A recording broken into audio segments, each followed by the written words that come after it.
Well, let's take a look at this now. The so-called strike season is just around the corner. You can see several strike action making headlines in the newspapers as well. And it seems workers are driving the process, raising tough questions about the future of trade unions. Well, let's now talk to Lisa van Wyk from corporate training organization Astro Tech. Lisa, a very good morning to you. Thanks again for joining us. Let's face it, unions don't have a very good reputation. I mean, just as we speak, we know Corruption Watch is investigating some unionists, some shop stewards also accused of being elitist and using company structures to try and get to upper echelons, cushy jobs that they didn't work for. So it's a mess as far as the image is concerned. And yet you say it's better to strengthen and not try to destroy the unions. Why?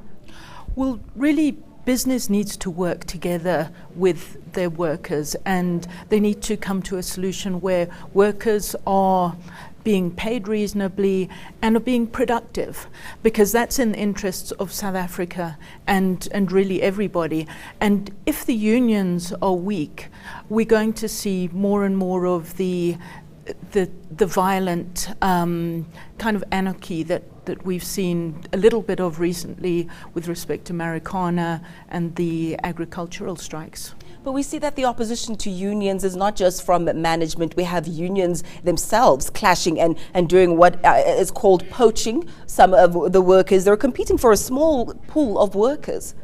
Yes, and you mentioned the poaching, and that's a bit of one of the big problems with the unions at the moment is that since democracy, they've had a lot of their talent taken away from government, from business, and now they're competing with other unions as well, and there's a large number of unions.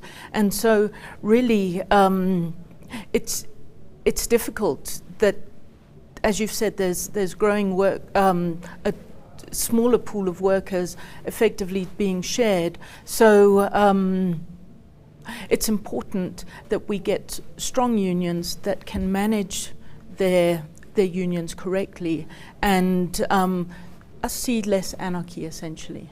Now, May to September is occasionally known as strike season in South Africa. It has a lot of managers very jittery, and it seems that unions are asking for higher and higher wages. The demands are quite exorbitant, whether they're legitimate or not. They're fairly high. We know 18% is what the bus drivers are asking for at the moment, no longer just the 5-6%. What do you make of this?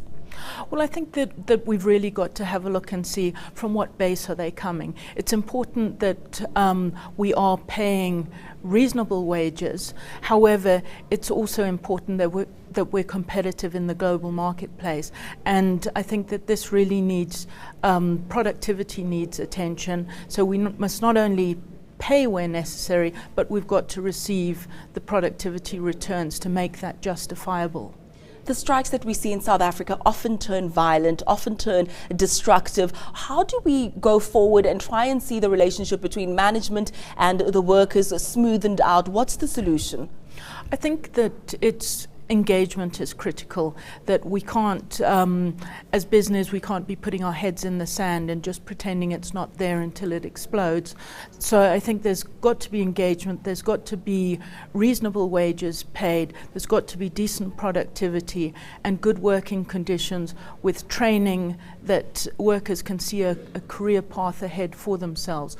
Also, it's critical that unions and managers are trained in terms of being able to manage conflict and being able to negotiate, and labour laws, essentially to put them in a position where they can move forward constructively with each other. Thank you so much for your time, Lisa van Wyk, CEO of Astro Tech, giving us some practical advice on how to prepare for strike season.